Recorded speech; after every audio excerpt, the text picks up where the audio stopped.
Hello students, welcome back to our YouTube channel Ashish Tiwari updates. I am Sudhanshu. I hope आप सभी अच्छे होंगे। आज की हमारी वीडियो अंतर्राष्ट्रीय संबंधों का परिचय, सिद्धांत, अवधारणा और वाद विवाद सब्जेक्ट पर रहने वाली है, जिसमें मैं आपको सेकंड यूनिट का थर्ड चैप्टर के जो इंपॉर्टेंट टॉपिक्स होंगे उनको शॉर्ट्स में एक्सप्लेन करूँगा। इससे पहले की वीडियो में हमने इस सब्जेक्ट की सेकेंड यूनिट का सेकेंड चैप्टर यथार्थवाद, नवयथार्थवाद, रियल पॉलिटिक्स जो चैप्टर था उसके जो इंपॉर्टेंट टॉपिक्स थे उनको हमने शॉर्ट्स में एक्सप्लेन किया था। अगर आप हमारे चैनल पर फर्स्ट टाइम विजिट कर रहे हो तो चैनल को जरूर सब्सक्राइब कर लीजिए, जिससे आने वाले और चैप्टर्स की जो वीडियो की नोटिफिकेशन है वो आपको टाइम पर मिले। तो आज की वीडियो में हम बी ऑनर्स राजनीति विज्ञान सेमेस्टर सेकंड जो आपका DSC 6 का सब्जेक्ट है, अंतर्राष्ट्रीय संबंधों का परिचय, सिद्धांत, अवधारणा और वाद विवाद, जो कि आपका 4th क्रेडिट का कोर्स है, जिसकी जो सेकंड यूनिट है उसका जो थर्ड चैप्टर है उसके जो इंपॉर्टेंट टॉपिक्स हो गए उनको हम आज की वीडियो में शॉर्ट्स में एक्सप्लेन करेंगे। इससे पहले की वीडियो में हमने इस सब्जेक्ट के सेकंड यूनिट का सेकंड चैप्टर रियल पॉलिटिक्स, यथार्थवाद, नवयथार्थवाद जो उसके इंपॉर्टेंट टॉपिक्स थे उनको शॉर्ट्स में एक्सप्लेन किया था। तो चलिए वीडियो को स्टार्ट कर लेते हैं।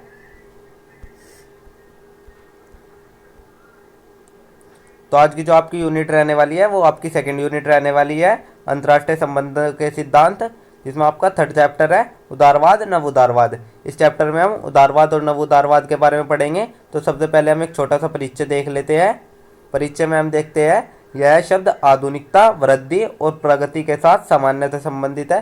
जो आपका उदारवाद है वो आधुनिकता, वृद्धि और प्रगति के साथ संबंधित है। उदारवाद एक ऐसा दृष्टिकोण है जिसका विस्तार मानव जीवन के प्रत्येक पहलू और मानव संगठन के प्रत्येक रूप तक है। जो आपका उदारवाद है उसका विस्तार मानव जीवन के प्रत्येक पहलू और मानव संगठन के प्रत्येक रूप तक है। यूरोप में प्रबोधन काल के परिणाम स्वरूप उदारवाद एक आंदोलन के रूप में उभरा, जिसने कि संपूर्ण विश्व में लोगों के राजनीतिक और आर्थिक संगठन को प्रभावित किया। जो आपका उदारवाद है वो यूरोप में प्रबोधन काल के स्वरूप आंदोलन के रूप में उभरा गया। उदारवाद ने क्या किया? उदारवाद ने संपूर्ण विश्व में लोगों के राजनीतिक और आर्थिक संगठन को प्रभावित किया।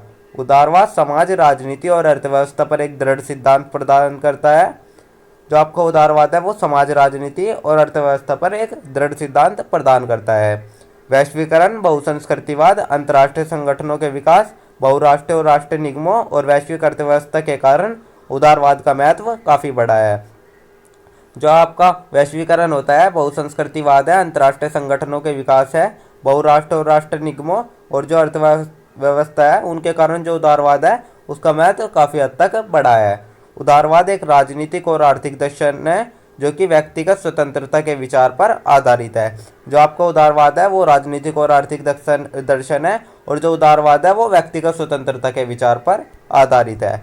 उदारवाद एक व्यक्ति के संपूर्ण विकास पर विचार करता है। यह दर्शन पूर्णतः इस धारणा पर टिका हुआ है कि मानव स्वाभाविक तौर से अच्छा होता है। जो आपका उदारवाद है वो व्यक्ति के संपूर्ण विकास पर विचार करता है और उदारवाद इस धारणा पर है कि जो मानव स्वाभाविक है वो तौर से अच्छा होता है।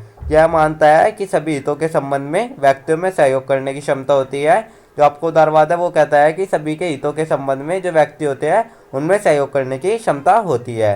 प्रत्येक व्यक्ति में उसके सर्वश्रेष्ठ रूप को उभारने तथा मानव को प्रगति की दिशा में अग्रसर करने के लिए यह स्वतंत्रता, तार्किकता, नैतिक स्वायत्ता, मानवाधिकार, उदार लोकतंत्र, अवसर एवं चयन के सिद्धांतों पर बल देते हैं। जो आपका उदारवाद है वो प्रत्येक व्यक्ति को एक सर्वश्रेष्ठ रूप में उभारने के लिए जो मानव की प्रगति दिशा में है उसमें अग्रसर करने के लिए उसकी स्वतंत्रता, तार्किकता, नैतिक स्वायत्ता, मानवाधिकार, उदार लोकतंत्र, अवसर एवं जो चयन के सिद्धांत है उन पर उदारवाद बल देता है। इन मूलभूत सिद्धांतों के आधार पर उदारवाद मानव जीवन के सभी पहलुओं की व्याख्या करने के लिए अपने दर्शन का विस्तार करता है।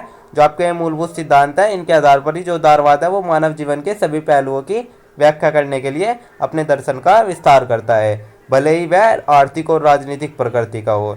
भले ही वह आपका आर्थिक प्रकृति का हो या राजनीतिक प्रकृति का हो। आमतौर से उदारवाद मुक्त व्यापार, संपत्ति के अधिकार, मुक्त बाजार, सीमित सरकार, कानून के शासन, पूंजीवाद और एक दूसरे के बीच मुक्त एवं निष्पक्ष प्रतिस्पर्धा का समर्थन करता है। जो आपका उदारवाद है वो मुक्त व्यापार, संपत्ति के अधिकार, मुक्त बाजार, सीमित सरकार, कानून के शासन, पूंजीवाद और जो एक दूसरे के बीच मुक्त व निष्पक्ष प्रतिस्पर्धा है उसका समर्थन करता है। तो ये हमने उदारवाद, नव उदारवाद का एक छोटा सा परिचय देख लिया। अब हम देख लेते हैं जो आपकी उदारवादी विचारधारा है वो क्या है। तो सबसे पहले हम देख लेते हैं उदारवादी लिबरल उदारवादी एक विचारधारा है जो व्यक्तिगत स्वतंत्रता, मानवाधिकार, लोकतंत्र और बाजार व्यवस्था पर जोर देती है। यह विचारधारा मानती है कि सरकार का मुख्य कार्य नागरिकों के अधिकारों की रक्षा करना, समानता को बढ़ावा देना और अवसरों की उपलब्धता सुनिश्चित करना है। जो आपकी उदारवादी विचारधारा है वो ये कहती है कि जो व्यक्तिगत स्वतंत्रता, मानवाधिकार, लोकतंत्र और बाजार व्यवस्था है उस पर उदारवादी विचारधारा जोर देती है। और साथ ही ये कहती है कि जो सरकार होती है उसका मुख्य कार्य जो आपके नागरिक होते हैं उनके अधिकारों की रक्षा करना, समानता को बढ़ावा देना और जो अवसर की उपलब्धता है उनको सुनिश्चित करना सरकार का मुख्य कार्य होता है। यह सभी आपको उदारवादी कहते हैं। तो ये हमने उदारवादी का एक परिचय देख लिया। अब हम देख लेते हैं उदारवाद के जो प्रमुख सिद्धांत है उनके बारे में हम पढ़ लेते हैं। जिनमें आपका सबसे पहले आता है व्यक्तिगत स्वतंत्रता। प्रत्येक व्यक्ति को अपने विचार, अभिव्यक्ति, धर्म और जीवन शैली चुनने की स्वतंत्रता होनी चाहिए। तो जो आपका उदारवादी विचारधारा है उसमें ना एक सिद्धांत ये होता है कि जो आपका प्रत्येक व्यक्ति होता है, जो अपना व्यक्ति होता है वो अपने हिसाब का धर्म चुन सकता है, अपनी अभिव्यक्ति, अपने विचार और अपनी जीवन शैली चुनने के लिए बिल्कुल स्वतंत्र होता है, उसको प्रत्येक स्वतंत्रता मिली होती है। सेकंड आपका जो सिद्धांत आता है वो आता है लोकतंत्र। सरकार को जनता द्वारा चुना चाहिए और जवाबदेह होना चाहिए। जैसा कि आपने देखा है हमारा भारत एक लोकतांत्रिक देश है, जो सरकार होती है वो जनता द्वारा चुनी जाती है और जवाबदेह होती है। तो ये आपका उदारवादी का एक प्रमुख सिद्धांत भी है। थर्ड आपका आता है अधिकारों की सुरक्षा। जैसे कि आपके स्वतंत्रता का अधिकार हो गया, समानता का अधिकार हो गया, न्याय हो गए, उन सभी के लिए सुनिश्चित किए जाने चाहिए। फोर्थ आपका जो सिद्धांत आता है वो आता है मुक्त बाजार अर्थव्यवस्था। सरकार को व्यापार और आर्थिक गतिविधियों में न्यूनतम हस्तक्षेप करना चाहिए जिससे प्रतिस्पर्धा और नवाचार को बढ़ावा मिले। जो सरकार होती है उसको व्यापार और आर्थिक गतिविधियों में बहुत ही कम हस्तक्षेप करना चाहिए जिससे जो आपकी प्रतिस्पर्धा और नवाचार है उसको बढ़ावा मिले। पांचवा आपका जो सिद्धांत आता है वो आता है सहिष्णुता और समानता।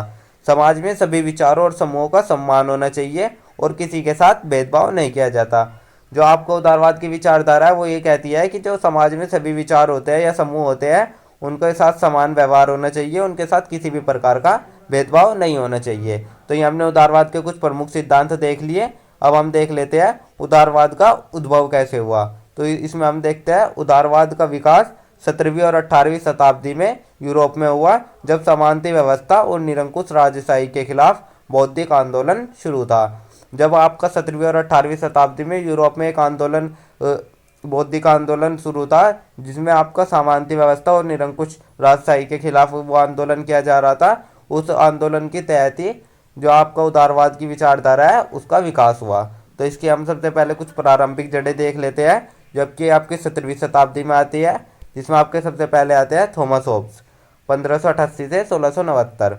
उन्होंने सामाजिक अनुबंध का विचार दिया जिससे सरकार की वैधता व्यक्ति की सहमति पर निर्भर मानी गई।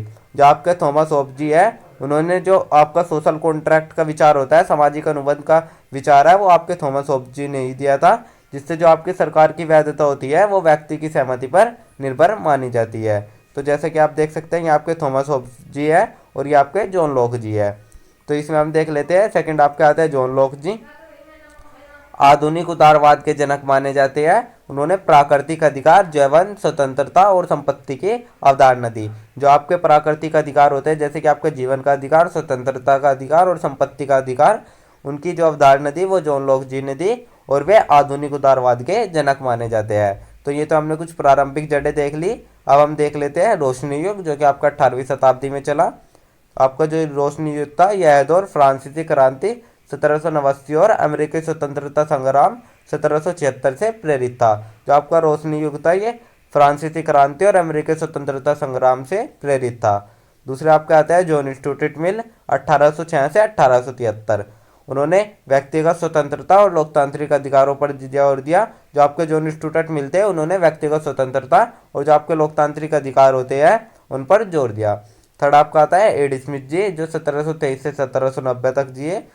उन्होंने द वेल्थ ऑफ नेशंस लिखी जिसमें उन्होंने जो आपका आर्थिक उदारवाद है उसकी वकालत की। तो ये हमने रोशनी युग देख लिया, प्रारंभिक जड़ें देख ली। अब हम देख लेते हैं 19वीं व 20वीं शताब्दी, जो कि आपका आधुनिक उदारवाद के नाम से भी जाना जाता है। इसमें हम देखते हैं औद्योगिक क्रांति के बाद सामाजिक उदारवाद उभरा। जिसने कल्याणकारी राज्य का समर्थन किया। जो आपकी औद्योगिक क्रांति थी उसके बाद जो सामाजिक उदारवाद था उसका विकास हुआ और सामाजिक उदारवाद ने जो कल्याणकारी राज्य था उसका समर्थन किया। सेकंड आपका आता है 21वीं शताब्दी। उदारवाद वैश्विक लोकतंत्र, मानवाधिकार और बाजार अर्थव्यवस्था का प्रमुख सिद्धांत बना। 21वीं शताब्दी में जो उदारवाद था वो वैश्विक लोकतंत्र, मानवाधिकार और बाजार अर्थव्यवस्था का प्रमुख सिद्धांत बना। उदारवाद का विकास निरंकुश सत्ता के खिलाफ व्यक्तिगत स्वतंत्रता और अधिकारों को स्थापित करने के प्रयासों से हुआ। यह आज भी लोकतांत्रिक मूल्यों का आधार बना हुआ है। जो आपका उदारवाद है उसका विकास निरंकुश सत्ता के खिलाफ व्यक्तिगत स्वतंत्रता के अधिकारों को स्थापित करने के लिए था, और जो आपका उदारवाद है वो अभी आज भी लोकतांत्रिक मूल्यों का आधार बना हुआ है। तो ये हमने देख लिया। अब हम देख लेते हैं आर्थिक उदारवाद, इकोनॉमिक लिबरलिज्म। आर्थिक उदारवाद एक ऐसी आर्थिक विचारधारा है जो मुक्त बाजार, निजी संपत्ति, न्यूनतम सरकारी हस्तक्षेप और प्रतिस्पर्धा को बढ़ावा देती है। जो आपको आर्थिक उदारवाद की विचारधारा है वो एक प्रकार की आर्थिक विचारधारा होती है जिसमें आपका जो मुक्त बाजार, फ्री मार्केट, निजी संपत्ति, प्राइवेट प्रॉपर्टी, न्यूनतम सरकारी हस्तक्षेप, मिनिमल गवर्नमेंट इंटरवेंशन और जो प्रतिस्पर्धा कंपटीशन है उन सभी को आर्थिक उदारवाद बढ़ावा देती है। जो आर्थिक उदारवाद है उसका मुख्य उद्देश्य आर्थिक विकास को गति देना और जो व्यक्तियों और व्यवसाय है उनको अधिक स्वतंत्रता प्रदान करना। तो ये हमने आर्थिक उदारवाद का कुछ परिचय देख लिया। अब हम आर्थिक उदारवाद के कुछ मुख्य सिद्धांत देख लेते हैं, जिसमें आपका सबसे पहले आता है फ्री मार्केट, मुक्त बाजार। बाजार को स्वाभाविक रूप से काम करने देना चाहिए जिससे मांग और आपूर्ति के आधार पर कीमतें तय हो। जो आपका बाजार होता है उसको स्वाभाविक रूप से काम करने देना चाहिए जिससे आपको जो मांग और आपूर्ति होती है उसके आधार पर ही उसकी कीमतें तय हो सके। सेकंड आपका आता है निजी संपत्ति, प्राइवेट प्रॉपर्टी। व्यक्तिगत स्वामित्व को बढ़ावा देना जिससे जो लोग होते हैं वे अपनी संपत्ति और संसाधनों को स्वतंत्र रूप से उपयोग कर सके। थर्ड आपका आता है प्रतिस्पर्धा, कंपटीशन। स्वतंत्र स्वस्थ प्रतिस्पर्धा से नवाचार और उत्पादों की गुणवत्ता में सुधार होता है। फोर्थ आपका आता है सरकारी नियंत्रण की न्यूनता। सरकार को व्यापार और उद्योग में हस्तक्षेप कम से कम करना चाहिए जिससे जो आपका अर्थव्यवस्था है वो स्वाभाविक रूप से विकसित हो सके। फिफ्थ आपका आता है फ्री ट्रेड, मुक्त व्यापार। अंतर्राष्ट्रीय व्यापार पर कम से कम प्रतिबंध होने चाहिए जो जिससे आपके जो देश होते हैं उनके बीच आर्थिक सहयोग और समृद्धि बढ़े।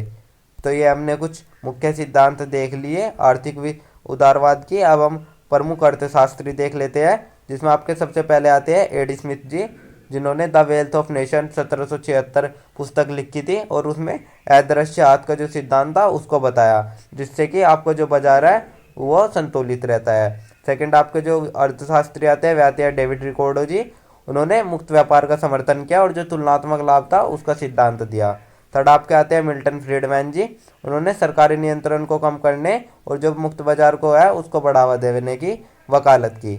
अब हम आर्थिक उदारवाद के कुछ लाभ देख लेते हैं। आर्थिक उदारवाद में तेजी से आर्थिक विकास होता है क्योंकि प्रतिस्पर्धा और नवाचार को बढ़ावा मिलता है। दूसरा, उपभोक्ता के लिए अधिक विकल्प होते हैं क्योंकि जो आर्थिक प्रतिस्पर्धा से बेहतर और सस्ते उत्पाद मिलते हैं। थर्ड आपका आता है व्यवसाय को अधिक स्वतंत्रता मिलती है। जो आपकी की निजी कंपनियां होती है उनके अनुसार जो निर्णय लेने की स्वतंत्रता होती है वो होती है उनके पास। अब हम देख लेते हैं आर्थिक उदारवाद के हमने लाभ देख लिया। अब हम आर्थिक उदारवाद की कुछ आलोचनाएं देख लेते हैं, जिसमें हम सबसे पहले देखते हैं आर्थिक असमानता बढ़ सकती है। जो अमीर और गरीब लोग हैं उनके बीच की खाई जो होती है वो और गहरी हो सकती है। सेकंड, आपको जो बाजार में असफलता है जैसे कि आपके कुछ क्षेत्रों में सरकारी हस्तक्षेप है उनमें ज़रूरत होती है, जैसे कि आपका शिक्षा, स्वास्थ्य और पर्यावरण, उनमें सरकार का हस्तक्षेप होना चाहिए। थर्ड आपका आता है मोनोपोली का खतरा। जो कुछ बड़ी कंपनियां होती है जो आपके बाजार पर हावी हो सकती है और प्रतिस्पर्धा खत्म कर सकती है। तो ये हमने आर्थिक उदारवाद की कुछ आलोचनाएं देख ली। अब हम देख लेते हैं आर्थिक उदारवाद एक ऐसी प्रणाली है जो प्राइवेट सेक्टर और बाजार की ताकतों को अधिकतम स्वतंत्रता देती है, बल्कि जो आपकी सफलता होती है उसके कुछ सरकारी विनियम आवश्यक होते हैं ताकि आपके असमानता और बाजार विफलता से बचा जा सके। अब हम देख लेते हैं राजनीतिक उदारवाद, जिसको हम कहते हैं पॉलिटिकल लिबरलिज्म। राजनीतिक उदारवाद एक प्रकार की विचारधारा है जिसमें आपको जो व्यक्तिगत स्वतंत्रता, लोकतंत्र, मानवाधिकार, कानून का शासन और जो समानता है उन सभी को राजनीतिक उदारवाद बढ़ावा देता है। राजनीतिक उदारवाद कहता है कि सरकार को जनता की सहमति से चुना जाना चाहिए और जो नागरिक होते हैं उनके अधिकारों की रक्षा करनी चाहिए। अब हम राजनीतिक उदारवाद के कुछ मुख्य सिद्धांत देख लेते हैं, जिसमें आपका सबसे पहले आता है व्यक्तिगत स्वतंत्रता।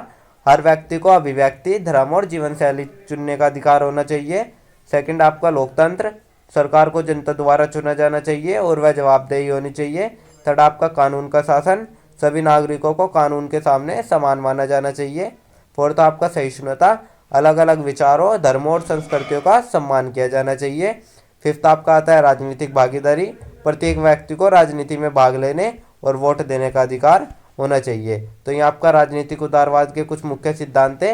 अब हम राजनीतिक उदारवाद के कुछ प्रमुख विचारक देख लेते हैं, जिसमें आपके सबसे पहले आता है जॉन लॉक जी। उन्होंने प्राकृतिक अधिकार जैसे कि आपका स्वतंत्रता का अधिकार होगा, जीवन का अधिकार होगा, ऐसे प्राकृतिक अधिकार और जो सामाजिक अनुबंध था उनका विचार दिया।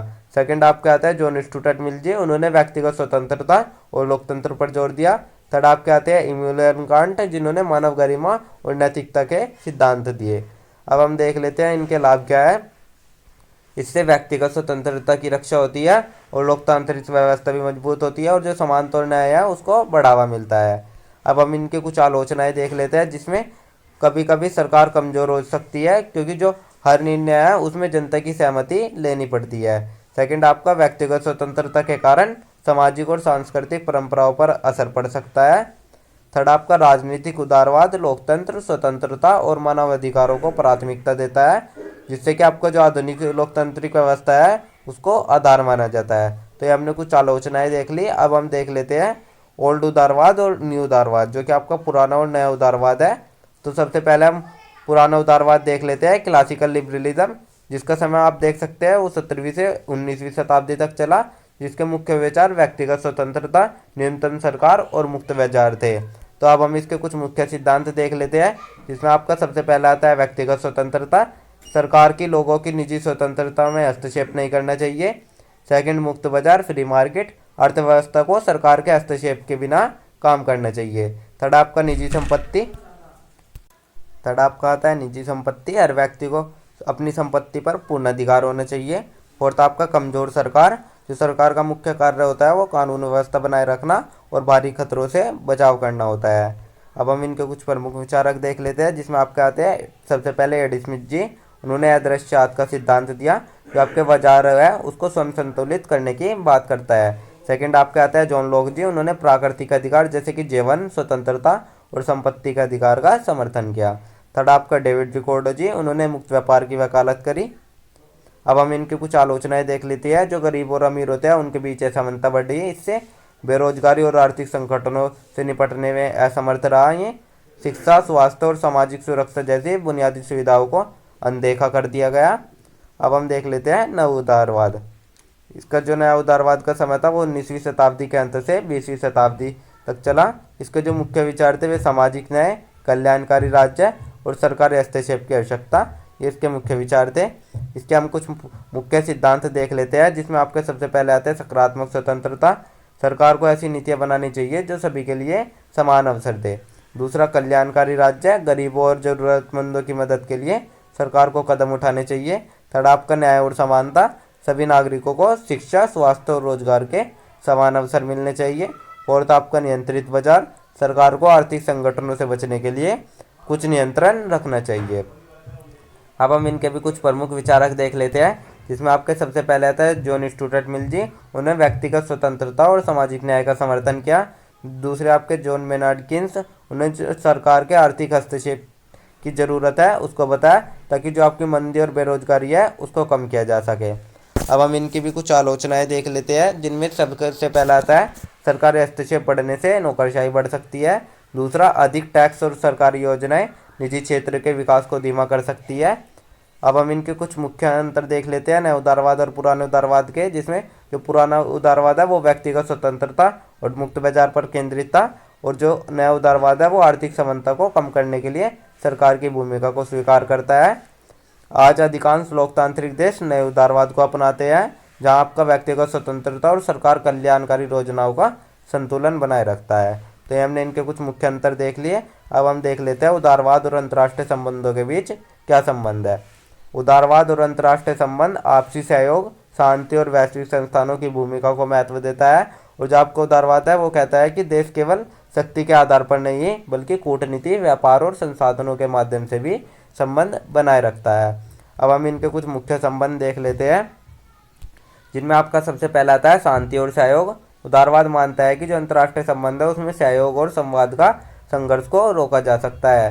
सेकंड आपका अंतर्राष्ट्रीय संगठन, जिसमें आपके यूनाइटेड नेशन, WTO, EU जैसे संस्थान है वे शांति और स्थिरता बनाए रखने में मदद करते हैं। थर्ड आपका आर्थिक निर्भरता, जो व्यापार और वैश्विक अर्थव्यवस्था से जुड़े देश हैं वे युद्ध से बचते हैं क्योंकि उनके जो आर्थिक नुकसान है वो अधिक हो जाता है। फोर्थ आपका लोकतांत्रिक शांति सिद्धांत। उदारवादी सिद्धांत कहता है कि जो आपका लोकतांत्रिक देश होते हैं वे आपस में युद्ध नहीं करते, जिससे कि आपकी स्थिरता बढ़ी रहती है। फिफ्थ आपकी नरम शक्ति, सैन्य बल के बजाय कूटनीति, सांस्कृतिक आदान प्रदान और अंतर्राष्ट्रीय संबंधों को मजबूत करने पर जोर दिया जाता है। अब हम देख लेते हैं उदारवाद की कुछ मुख्य मान्यताएं, जिसमें आपका सबसे पहले आता है व्यक्तिगत स्वतंत्रता। हर व्यक्ति को अभिव्यक्ति, विचार, धर्म और जीवन शैली की स्वतंत्रता होनी चाहिए। सेकंड आपका डेमोक्रेसी, लोकतंत्र, सरकार को जनता द्वारा चुना जाना चाहिए और जो सरकार होती है वो नागरिकों के लिए जवाबदेही होनी चाहिए। थर्ड आपका कानून का शासन, रूल ऑफ लॉ, सभी नागरिकों को कानून के समान माना चाहिए और जो सरकार है उसे भी कानून से बंधी होती है। फोर्थ आपका आता है मानवाधिकार, जो आपके जीवन, स्वतंत्रता, मूलभूत अधिकारों की रक्षा है उनकी रक्षा होनी चाहिए। फिफ्थ आपका आर्थिक स्वतंत्रता, मुक्त बाजार की संपत्ति का समर्थन, लेकिन जो सामाजिक कल्याण है उसकी भी जिम्मेदारी होनी चाहिए।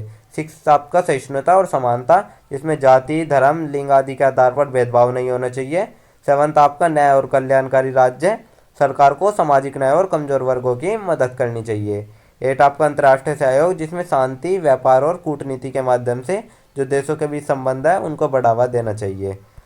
तो ये हमने इनकी कुछ मुख्य मान्यताएं देख ली। अब हम देख लेते हैं जो उदारवाद है उसका आलोचनात्मक मूल्यांकन कर लेते हैं, जिसमें हम सबसे पहले सकारात्मक पक्ष देख लेते हैं। व्यक्तिगत स्वतंत्रता, उदारवाद प्रत्येक व्यक्ति के अधिकारों को स्वतंत्रता की रक्षा करता है। दूसरा आपका लोकतंत्र को बढ़ावा, यह लोकतांत्रिक शासन प्रणाली, कानून के शासन और जवाबदेही का समर्थन करता है। थर्ड आपका आर्थिक विकास, जो मुक्त बाजार और नवाचार है उसको बढ़ावा देकर जो आपकी आर्थिक समृद्धि है उसको लाने में मदद करता है। फोर्थ आपका सामाजिक समानता, सभी नागरिकों को समान अवसर देने और भेदभाव को कम करने की कोशिश करता है। फिफ्थ आपका अंतर्राष्ट्रीय शांति, देशों के बीच सहयोग, कूटनीति और व्यापार को प्राथमिकता देखता है। तो ये हमने कुछ सकारात्मक पक्ष देख लिए। अब हम इसके कुछ नकारात्मक पक्ष भी देख लेते हैं, जिसमें आपका सबसे पहले आर्थिक असमानता, मुक्त बाजार की नीति के कारण जो अमीर और गरीब है उनके बीच की जो खाई है वो अधिक बढ़ सकती है। सेकंड आपका अत्यधिक व्यक्तिवाद, समाज की सामूहिक जिम्मेदारियों की अनदेखी हो सकती है और व्यक्तिगत अधिकारों पर ही जोर दिया जा सकता है। थर्ड आपका सरकारी नियंत्रण की कमी, कुछ मामले ऐसे होते हैं उनमें सरकार की न्यूनतम भूमिका होना बहुत जरूरी होता है, जिससे आपके सामाजिक कल्याण और पर्यावरण सुरक्षा प्रभावित हो सके। और आपका वैश्विक असमानता, अंतर्राष्ट्रीय स्तर पर बड़े और विकसित देश छोटे देशों पर हावी हो सकते हैं। फिफ्थ आपका यथार्थवादी दृष्टिकोण की कमी, यह कहता है कि सभी देश शांति और सहयोग की ओर बढ़ेंगे, जबकि शक्ति संघर्ष और स्वार्थ भी अंतर्राष्ट्रीय संबंधों में बड़ी भूमिका निभाते हैं। तो ये हमने इसका कुछ सकारात्मक पक्ष और कुछ नकारात्मक पक्ष देख लिए, जिनमें हमने इसका आलोचनात्मक विश्लेषण कर लिया। अब हम एक छोटा सा निष्कर्ष लिख लेते हैं जो कि हमारे आंसर राइटिंग में बहुत अधिक उपयोगी साबित होगा।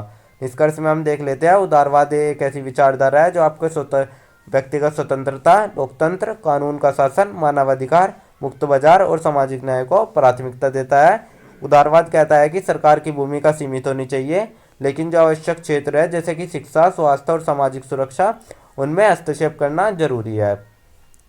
उदारवाद एक प्रकार की प्रभावशाली विचारधारा है जिसने आधुनिक लोकतंत्रों और अर्थव्यवस्थाओं को आकार दिया, लेकिन जो इसकी सफलता है वो इस बात पर निर्भर करती है कि इसे सामाजिक न्याय और समावेशिता के साथ कैसे लागू किया जाता है। तो ये हमने एक छोटा सा निष्कर्ष देख लिया। यहीं पर मैं आप सभी स्टूडेंट से एक क्वेश्चन पूछता हूँ, जिसका आंसर आप सभी स्टूडेंट कमेंट बॉक्स में शॉर्ट्स में जरूर एक्सप्लेन करिएगा। आज का जो हमारा क्वेश्चन रहने वाला है वो ये रहने वाला है, जो आपका नव उदारवाद है उसकी जो विचारधारा है उसको आप शॉर्ट्स में एक्सप्लेन करिएगा। कमेंट बॉक्स में आप सभी अपना आंसर जरूर दें। आप सभी स्टूडेंट शॉर्ट्स में कमेंट बॉक्स में अपना आंसर जरूर बताना। तो ये था आपका सेकंड यूनिट का थर्ड चैप्टर, जिसमें हमने उदारवाद, नव उदारवाद के बारे में पढ़ा। जिसके इंपॉर्टेंट टॉपिक्स मैंने आपको शॉर्ट्स में एक्सप्लेन कर दिए हैं। आई होप आप सभी के समझ आ गए होंगे। अब जो आपकी नेक्स्ट वीडियो रहने वाली है वो आपकी 3rd यूनिट की रहने वाली है। और अगर आपको ये नोट्स चाहिए तो आप हमारा टेलीग्राम चैनल ज्वाइन कर लीजिए, वहाँ आपको ये नोट्स मिल जाएंगे। अगर किसी भी स्टूडेंट को कोई डाउट या क्वेरी है तो आप कमेंट सेक्शन में या हमारे इंस्टा पेज को फॉलो करके पूछ सकते हो। एंड डेली अपडेट्स के लिए आप हमारा व्हाट्सअप चैनल ज्वाइन कर लीजिए। Thank you, have a good day.